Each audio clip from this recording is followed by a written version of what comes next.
Hello. Hello. That's right. It is YouTube time this time all the time. If you like poetry, if you like literature, if you like cultural history, then you've come to the right place. We make podcasts about all of those things. So be sure to like and share this video. And of course, most importantly, subscribe to the channel so you never miss an upload.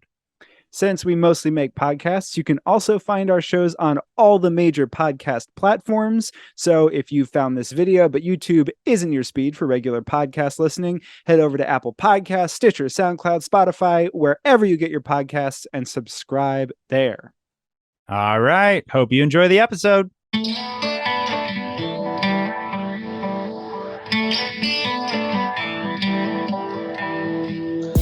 Hello, and welcome to an all-new episode of Close Talking. I am one of your co-hosts, Connor McNamara Stratton.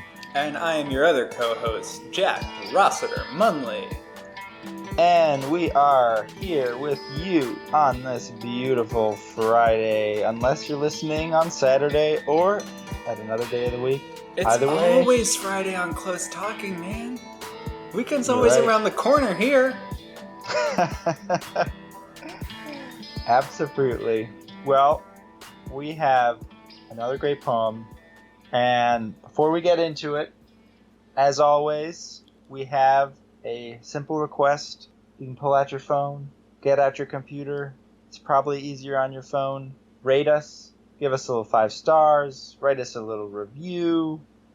It really means a lot. It helps us get new listeners, and it makes us feel really good. We are very grateful to everyone who does it. And yeah, that's all I got to say except for everything I'm about to say. And we've got a wonderful poem by the poet Charles Wright, who is one of the many titans in the American canon. Born in 1935, Charles Wright has won basically every major poetry award. He's won the Pulitzer, he's won the National Book Award, he's won the Griffin Prize, he was poet laureate. He has, I think, literally 20 collections of poetry. Oh my god. Yeah, and he has a new one forthcoming in November of this year. So stay tuned. This one, called Clear Night, is one of my favorites of his, and it is from his earlier selected poems called Country Music, which came out in 1982. I think it was first published in the New Yorker in the late 70s. It's really, I need to do more reading about this. This is just kind of a strange thing that I learned when I was researching. But so he has 3 books in his early career that are a trilogy. Then he has 3 books in his middle career that are also a trilogy. And then he has another 3 books that are also a trilogy. He has literally a trilogy of trilogies. And Charles Star Wars Wright over here. I know. Seriously. And I don't know what to make about that. But without further ado, this is Clear Night. Clear night. Clear night, thumb top of a moon, a backlit sky. Moon fingers lay down their same routine on the side deck and the threshold, the white keys and the black keys. Bird hush and bird song. A cassia flower falls. I want to be bruised by God. I want to be strung up in a strong light and singled out. I want to be stretched like music wrung from a dropped seed. I want to be entered and picked clean. And the wind says, "What?" to me? And the castor beans with their little earrings of death say, "What?" to me? And the stars start out on their cold slide through the dark, and the gears notch and the engines wheel. This poem is crazy. It is. I think it's a pretty anthologized poem of his. I think I first encountered it in college in a poetry class, and it's one of those that just like, I'm going to say it right off the bat, I don't even know if I completely get what's going on here. Yeah, But I don't know that I have a good handle on it either. Yeah, but it's just so... Something about it is so intense and cool that I just keep coming back to it. Like, it's one of those few poems that I just think about randomly without provocation, just like for years. I think that makes a lot of sense, and particularly those last two stanzas. So we should say it's broken into 3 stanzas. Yep. The first stanza, the lines are all different. In the second stanza, they each begin, I want to be. And then in the third stanza, they all begin, and the.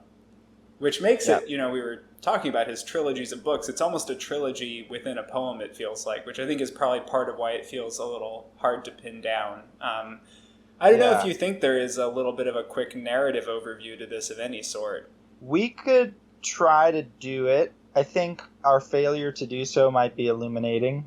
Okay, we got our 3 stanzas. That's very important. The first stanza is kind of like, speaker, it's a clear night, basically describing what's going on. He's like sitting outside, the moon's out, there's some birds, blah, blah, blah.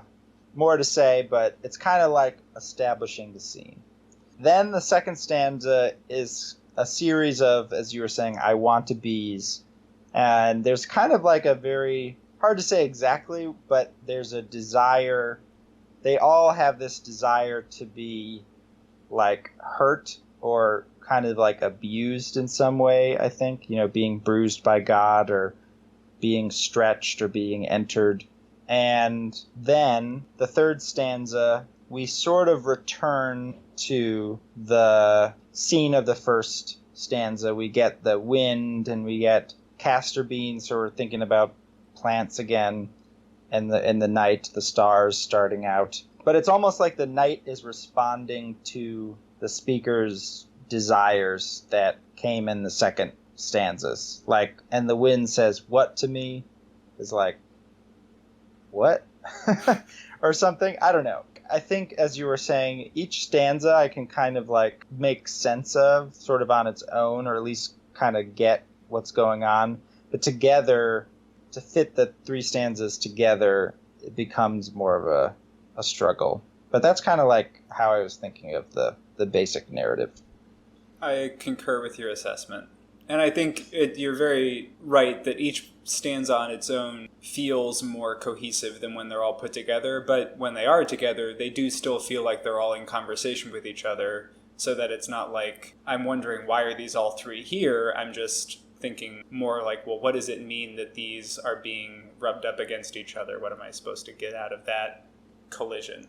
I think that's really right. It reminds me a little of, there's been a number of poems where we kind of have these like gaps. I think the first one that we really started talking about it was the To Make a Prairie, Emily Dickinson. Another one where we talked about it was like Nursing Home, which had 3 sections. And there's kind of like, the poets like put these all in the same poem and put them next to each other. So our mind is like, okay, they're all connected and related, but there's either like it's not clear what the connection is, or they're like contradicting each other, or they're just in a totally different direction.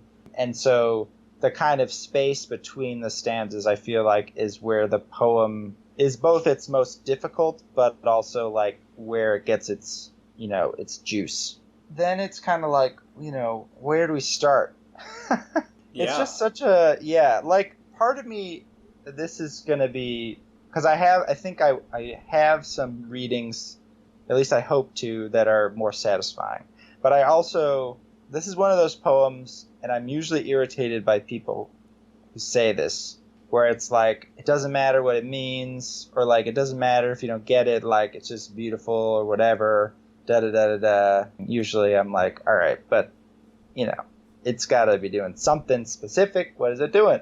And this one is like where I come closest to feeling like okay with like not exactly knowing what it's doing, partly because the language is so striking and vivid and like precise in its own way. Like the imagery of the first stanza I just find like very beautiful. You know, clear night, thumb top of a moon, and then this kind of like description of light as a sort of musical, like first the moon fingers, like the moonlight rays are like fingers playing piano kind of.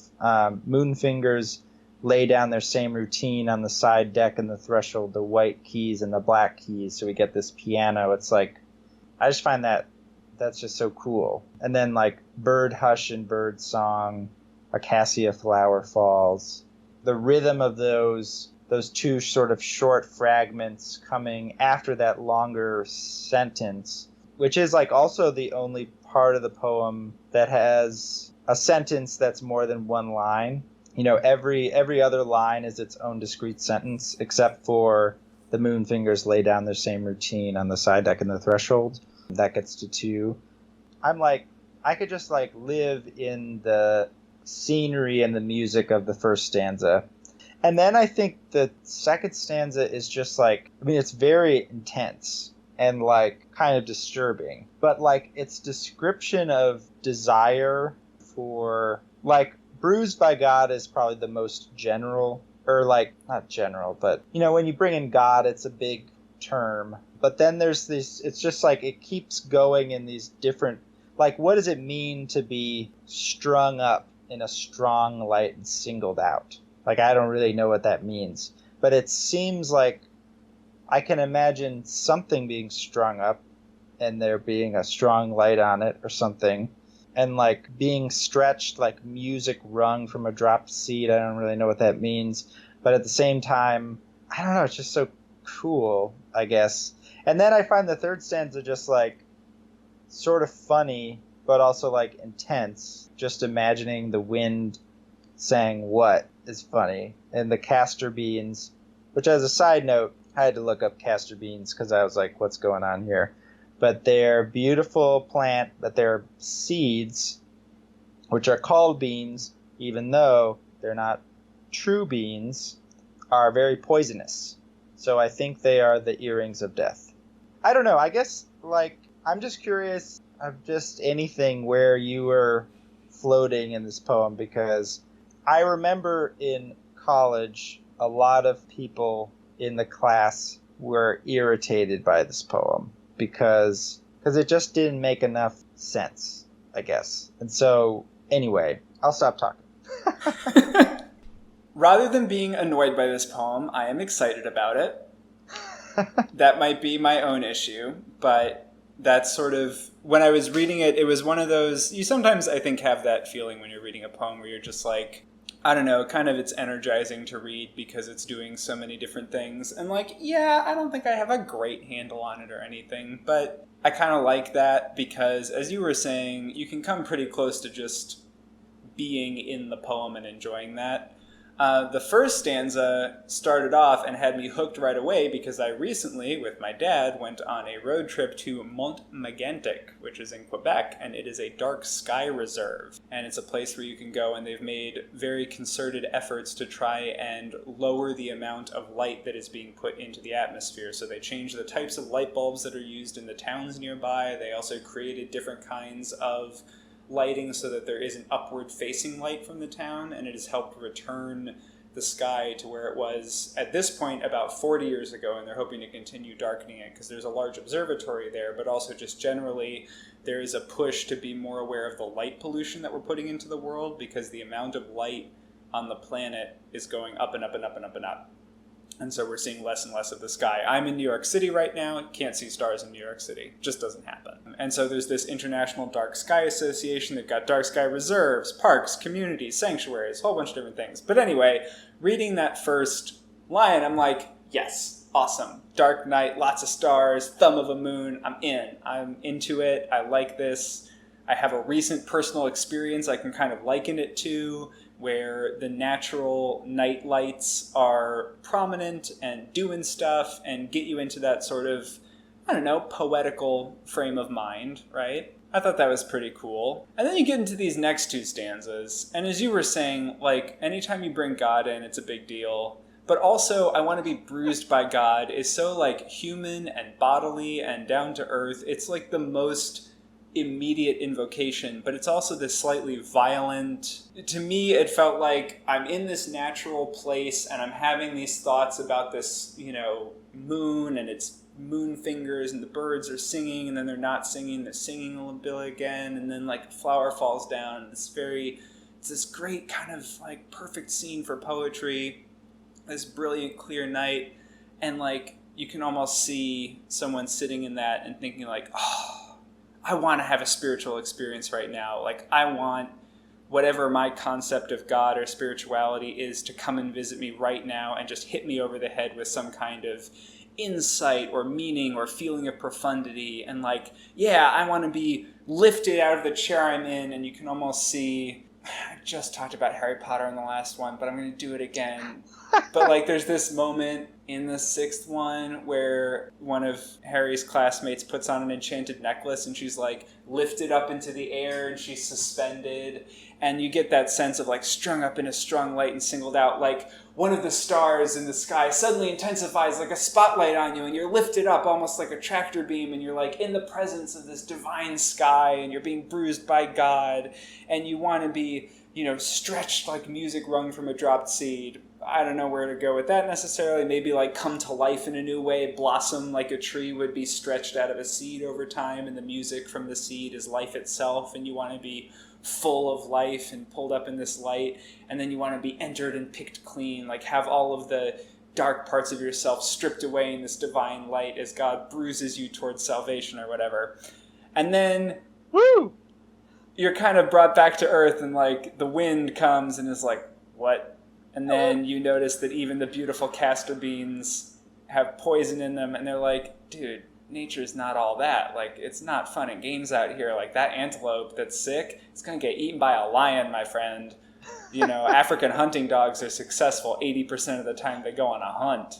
This is not fun and games nature. This is some cold shit. And, cold? The stars start out on their cold slide through the dark. Like, that's not romantic. That's not exciting. That's not warm. That's not a strong light to be singled out in. That's almost mechanical. Oh, mechanical. At the end, the gears notch in the engine's wheel. Where are these gears and engines? We've been in nature the whole time, and now we've got gears and engines? So where I'm kind of thinking about this is like this demystification of the like theoretically transcendent natural experience to something a little bit more down to earth maybe, but also equally, if not more profound, by trying to integrate those two views and seeing this experience of a clear night as having a little more totality. I think there's also a reading where you could see the gears notch of the engine's wheel as like all of this is being described. And that last moment is like the gears of the poet's mind beginning to turn this experience he just had. I say he because it's Charles Wright's poem. But like the gears of the poet's mind turning to then write this poem about what just occurred, which is like this kind of interesting experience and reflection on being in this clear night. And then I have a separate thought about Star Wars for later.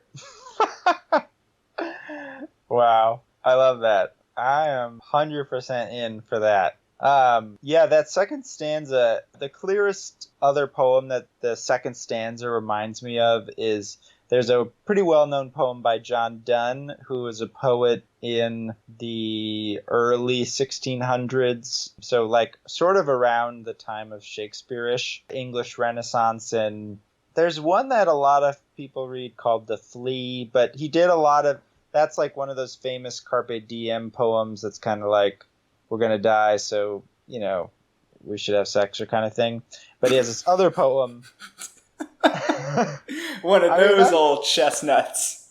I mean, it's so weird that sort of became one of the prominent canonical genres that people learn in high school. But at any rate, one of my favorite poems of his is one of the what's called like the Holy Sonnets. And the first line is, "Batter my heart, three-personed God, for you." And then the second line is, "For you as yet but knock, breathe, shine, and seek to mend. that I may rise and stand, o'erthrow me, and bend your force to break, blow, burn, and make me new. Which is very intense. But that first line especially, batter me, three-person God, which kind of like the Holy Trinity type vibe. It's like in the exact same lane as I want to be bruised by God, where it's this desire, could be read, as some kind of like sadomasochistic desire to be, ravaged by God or something. But there's sort of this parallel. It's interesting how you are putting it, this kind of like being so like totally enraptured by some divine or transcendent force, which I think what's interesting about both of those lines and what you're talking about is I think what's common is that what you are describing is like wanting to be like taken over by the divine, or like to be, or like I was in the concert and I was just like totally like overwhelmed by the music and like I lost myself. Like there's a very like common everyday, not every day, but like description of that kind of feeling or desire for that kind of feeling.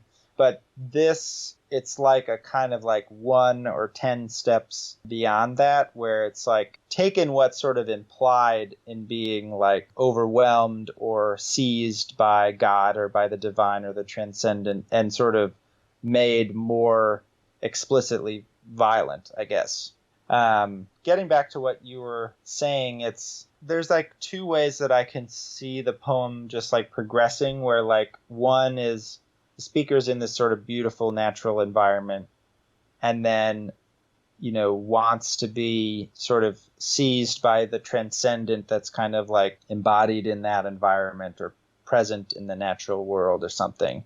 And then is sort of like, as you were saying, brought to demystified, which I think is a good word, in the 3rd stanza. There's also, I think, the multiple readings is sort of allowed by the total like lack of connective tissue between these stanzas. And so some part of me thinks that it's like the stillness of the evening, that maybe the speaker has just this desire, this either it's a more purely desire for some kind of transcendent but bodily experience, or it is a kind of like masochistic desire to be kind of hurt in some intense but also spiritual way that kind of just like suddenly comes out in the speaker.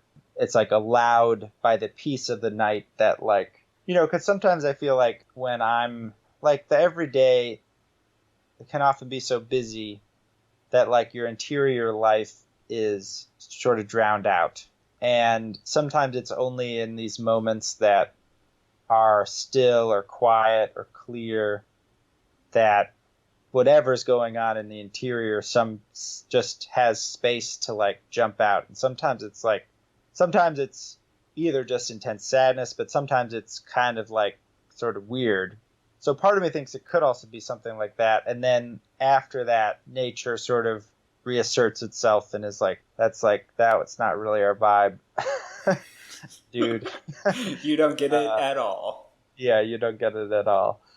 One of my poetry teachers in college had said, because I, in my early years, was writing a lot of poetry that worse than not accessible. I mean, just no idea what was going on. It's just super good and you're still really proud of it? No, quite bad. And she kind of was like, there should at least be like one element of a poem that's like immediately sort of accessible or tactile or tangible to the reader. And then that will draw them in to like rereadings and kind of maybe uncover sort of the other elements that are, weren't sort of apparent on the first reading. In fiction, clearly one thing that's most accessible is the narrative, right? That's an element. And there's also a lot of narrative poetry where you can sort of follow a speaker and a story and a conflict throughout. And here, to me, it feels like the image is like what's immediately kind of present. But that can be a little harder to piece together because it's like looking at a series of snapshots or photos like in a line, and you have to, there's no voice telling you how to connect the dots kind of thing. Your professor's advice of like have at least one thing that people can sort of latch onto, and I think that's what this poem does so well with that first stanza, because even though it's very, poetic in the way that it describes a scene, it actually does set a scene for you to then leap off in all these other directions. And that's actually something that Hunter S. Thompson talked about, because he wouldn't necessarily write his columns in order. The way he'd often start himself writing is just to start describing the weather wherever he was, because that was like the easiest thing to start off with, and then you're starting and you're rolling. And that part might end up getting cut, or it might move to like the middle of whatever the piece was that he was writing, but oftentimes just to get himself going. And that is a similar, like just something super concrete. It's not necessarily for the audience, but this is something for the writer of like to get yourself going and writing, but also to give yourself something to latch onto when you have all the ideas kind of buzzing in your head. For both the reader and the writer, I think having one clear thing in everything you write is like a great piece of writing advice. Yeah, it's been very helpful to me, because sometimes I do, like we talked about last time with the Grimke poem, Tenebris, how, there's like good ambiguity and bad ambiguity. Yeah, what you were talking about, it reminds me, just another example. The first stanza is almost kind of like what, a long shot at the beginning of a movie where you're sort of grounded in the scene, and you like I was just imagining reading this poem. If the second stanza was the first stanza, it'd be totally bad, like a horrible poem, I think, because it would just be like the speaker telling, because there's so many questions that you could ask about. Okay, I have a sentence, I want to be bruised by God. Who are you telling this to? Like, are you telling the reader this? Are you just proclaiming this to the cosmos? Is this like, is this a monologue kind of thing? If it was at the beginning, it'd be this like, I guess like I would imagine it being like a one-man show, like I'm going to bare my heart to you, which isn't necessarily bad, but is, I think, bad if it's just a poem. And it's like, so if you have a one-man show and you just have the words of the one-man show, it's like, ay. Or like you read the lyrics of a song and it's at best boring and it's at worst cliche. But then when you have the elements of the voice and the music and the instrumentation and how they're inflecting it and da-da-da, like it all works because those elements situate the words, right? And the first stanza, it feels like a really important situating to the moment in the second stanza, where you can see the speaker like kind of by themselves, like on the side deck or whatever at night. And then maybe you don't know exactly like where in the speaker these wants are coming from, but you sort of know where the speaker is when it's happening, and you know what's not happening. Like, you know that this is not like a proclamation from, the stage and something like that. It's like kind of like an intimate, private desire, I guess.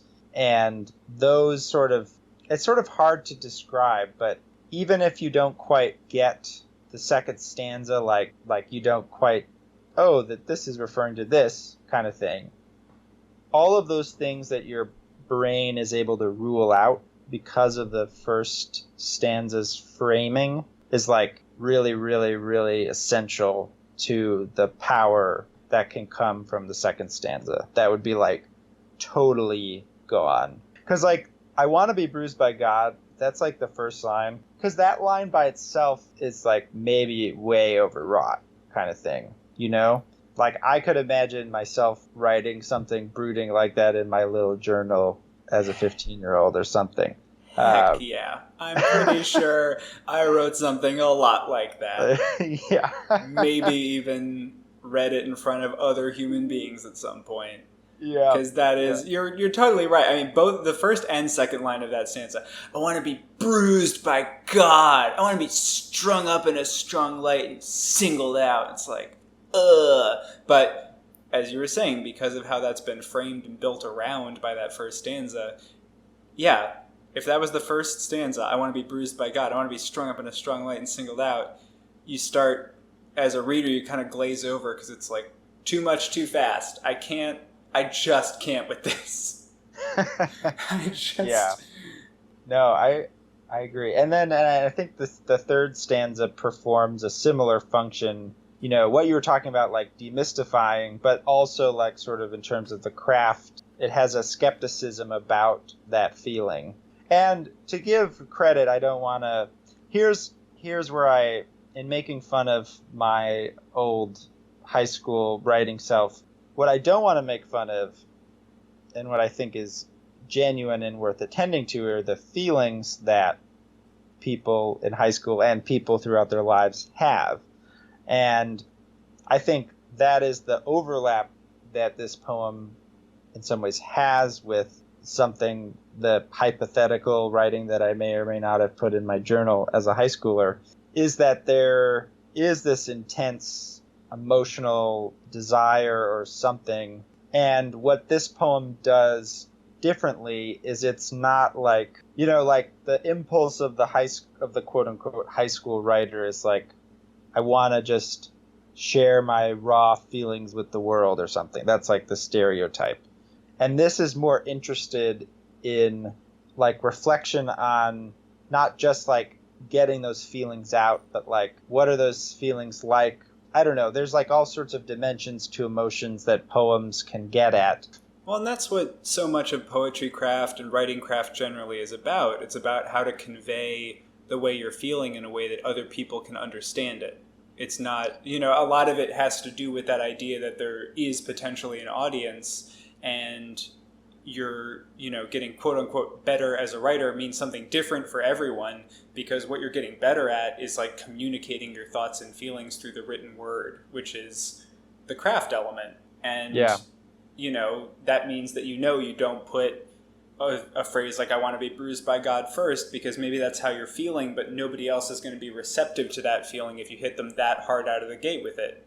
You have to create something around it, and that's what's so good about this, is that like there is that attention to craft wrapped around those, as you were saying, like the feelings at any age, any feelings, they're all valid feelings, but you have to figure out how you're going to present them in your poetry or your essay or your, you know, fiction, or, you know, even in nonfiction books. Like, you care about a subject matter, you have to figure out how to get other people to care about it too. You can't just write really dryly about something that you're passionate about. No one else is going to understand why it matters to them. You have to figure out that element of the written craft. Yeah, that's a really good point. Because it really is, you know, it's about access, and it's about opening the door so that another person can step in. And like, if you think about it in simple terms, like a phrase, I love you, or something like that, when you say that to someone, you know, someone in your family, someone you're in a relationship with, you and that other person share a history, you know so much about each other, you're already in the same world. You know, there's so many pieces of information you and them already know. So when you say something simple like, I love you, that actually means something, and they can access that as like a very powerful statement. Whereas if you read a poem that was just, I love you, it's like, it doesn't mean anything necessarily, because the reader has only I love you to work with. Because I was realizing, you know, I think there is this craft, and it can be talked about in a way that is sort of excluding of people, or that it's like, this is good stuff and this is bad stuff, and it's just a matter of like what's proper poetry versus like what's not proper poetry. And to me, that's not what's actually at stake. It's more in the earnest endeavor of trying to communicate something meaningful or vulnerable or whatever to potentially a complete stranger. The craft of a poem is the only way it can ever be done, or close to be done.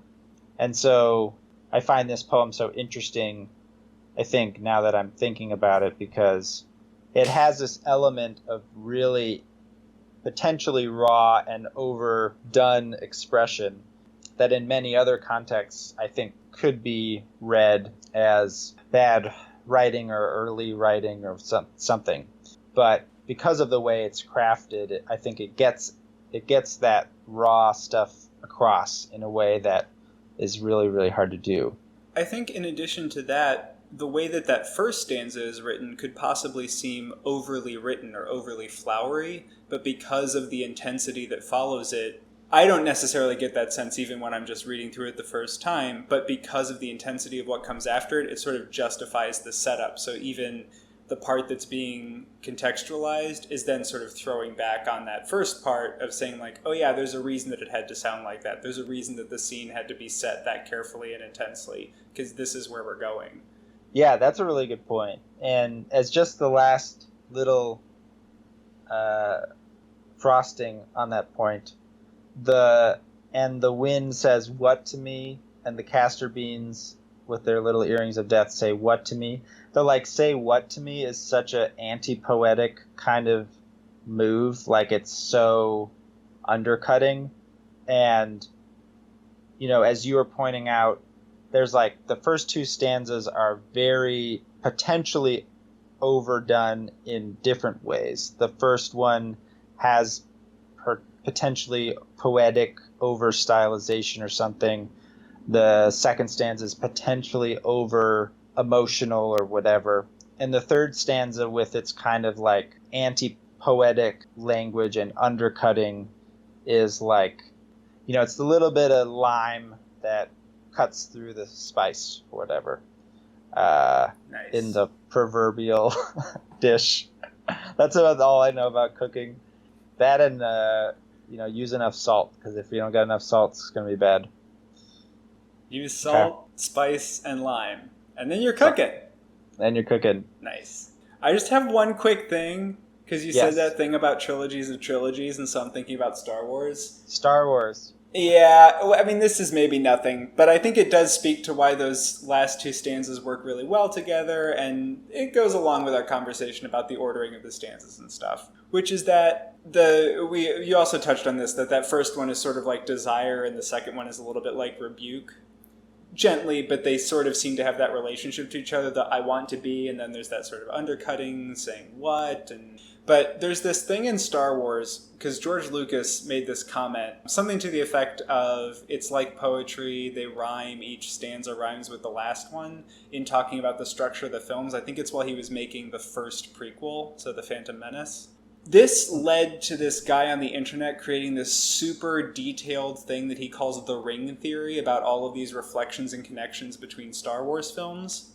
And the idea is that they don't necessarily match up like the first one of the first trilogy to the first one of the second trilogy, even though there are ways that they connect. But the most powerful connections, according to this internet theorist, and this is like a pretty widespread thing because he did a big deep dive on it, called the ring theory of Star Wars, is that the real reflections are between the third in the first trilogy and the first of the second trilogy, the second of each trilogy, and then the first of the first trilogy and the third of the second trilogy. So it's like a mirror image. So A New Hope matches up with Revenge of the Sith, Attack of the Clones matches up with The Empire Strikes Back, and Return of the Jedi matches up with The Phantom Menace.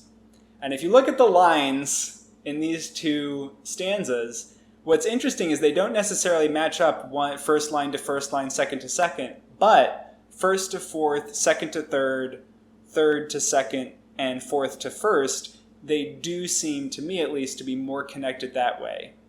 Because if you look at I Want to Be Bruised by God and the gears notch in the engine's wheel, God can be seen as like the watchmaker theory of God, or the engine that drives the universe. I want to be strung up in a strong light and singled out, and the stars start out on their cold slide through the dark. It's the line about light and singled out and the stars in the dark. I want to be stretched like music wrung from a dropped seed, then matches with, and the castor beans with their little earrings of death say what to me, so it's the seed and the beans. And then I want to be entered and picked clean, and the wind says what to me. What but wind and air could enter the human body and pick you clean? So there is this sort of mirroring of the lines that way that I find interesting, and I literally only got there because you said that thing about trilogies of trilogies. But I think it is another level on which those two stanzas can feel sort of connected and in conversation with each other that is more advanced than if they just were like 1, 2, 3, 4, 1, 2, 3, 4, because it's not like you feel like you're going through two lists, but it does have that resonance.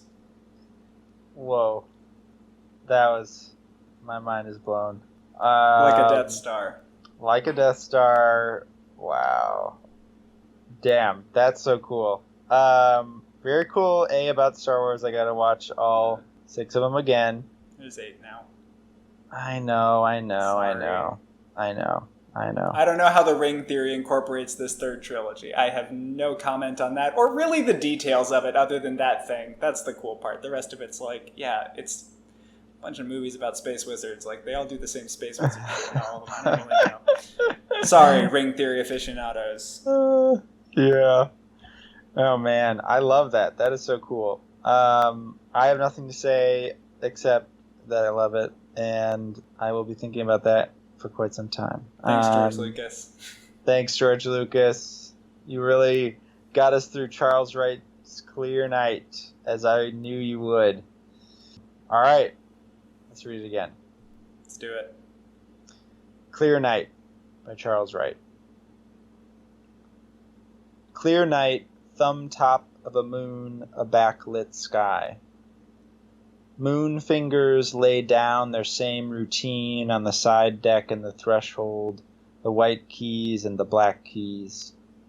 Bird hush and bird song, cassia flower falls. I want to be bruised by God. I want to be strung up in a strong light and singled out. I want to be stretched like music wrung from a dropped seed. I want to be entered and picked clean. And the wind says what to me?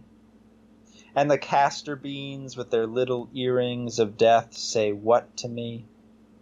And the stars start out on their cold slide through the dark, and the gears notch and the engines wheel.